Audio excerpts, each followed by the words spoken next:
Welcome back to Hometown TCG, ladies and gentlemen. My name is John. And I'm Josh. And today we are back with the How to Beat series. But before we do, huge shout out to everyone who was part of our live stream event. We were just overwhelmed by the comments and the feedback on that. So thank you to everyone there. Thank you to everyone who's supporting us on Patreon. We love chatting with you, and we hope you can take advantage of everything we're offering. So thank you again. But for now, let's talk about how to kick this brute's butt, guys. We want to talk about Rhinar, and to know how to beat someone, we got to know what their hero wants to do. So what does Rhinar want to do to you? Yeah, so the most common Rhinar builds are using claws right now. Okay. So they're trying to stall out until they can get those big turns. So it's more of a setup deck at the moment. They're looking for a few key cards like Bloodrush Bellow, huge turns with that, or an Alpha Rampage turn. Alpha Rampage with Barraging Beatdown, of course. So that in both, everything you just said, that Intimidate mechanic is huge, right? You take the choice. Rhinar wants to take the choice out of your hands and force you to take damage, right? He doesn't want to give you an option. So against these Rhinar decks, guys, you're going to feel like it's almost an OTK strategy, but not quite, right? They're going to get you low, and then they're going to push through the last couple damage. Yeah, by the time you've intimidated all your hands, the game's pretty much over. Absolutely. If they get to that point. But to do that, he wants to defend a lot and be efficient with his weapon swings. Now, like we said, the claws build is very common right now, so those are less than efficient, but we do see some club builds that while you're setting up, it's a lot of blocking out, keeping that Rhinar health high, and then a 4 DPC attack with the weapon. So it's a very good spot with that club. So that's what he wants to do, right? He's going to come over the top with these big turns. He's going to try to keep his health high. And knowing that, we now have to identify Rhinar's weaknesses because he can't be good at everything. And DPC is a big weakness of his. Yeah, so his damage per card is not great except on his big turns. Okay. When you look at a lot of the brute cards, they cost a lot. Yes. Like they cost pitch and a card to discard from your hand, a lot of them, and they're just not efficient in damage for how much they're doing. So really, it's only because you can't defend them why they're good. Absolutely, especially with that claws build like we mentioned. That DPC on a single claw attack is not great. And combine that with the fact that his armor is just okay. There's not a ton of block offered on his armor, so just okay armor, low DPC on your average turns can make him susceptible to some bigger turns, some bigger attacks.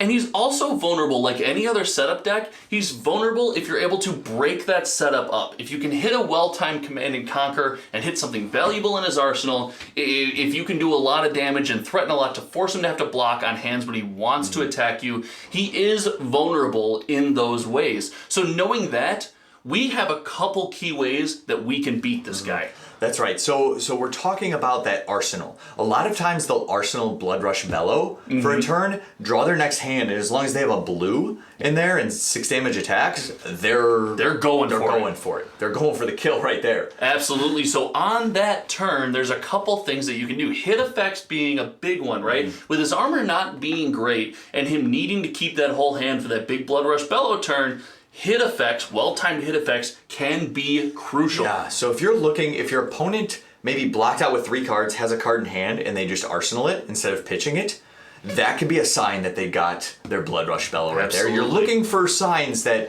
say this is their key arsenal card, and at that time is when you want to unleash your Command and Conquer, or your Red in the Ledger, or your hit effect that's just going to disrupt them and not be able to play out their turn like they want. Absolutely. Those turns are going to be huge. So that means, guys, calculated aggression. It's a weird dance with Reinhardt. You are trying to race him. You're trying to put that pressure, but sometimes you're saving that for a tell from your opponent where you can really take some advantage of that player. So calculated aggression comes with a caveat. That means when he's just swinging his weapon, when he's blocking out and swinging that weapon, that means you can't be taking more damage on those turns than you're putting out. If he chips you down, by the time that big turn comes around, you're already a goner. That's right. There's a certain life there. You need to keep high enough. And the thing is, he needs to keep high enough too, because if he's not high enough, he can't keep all his cards for his big turn. He has to defend, right. So if you can push through early on before he can get the setup, he's never going to get the setup.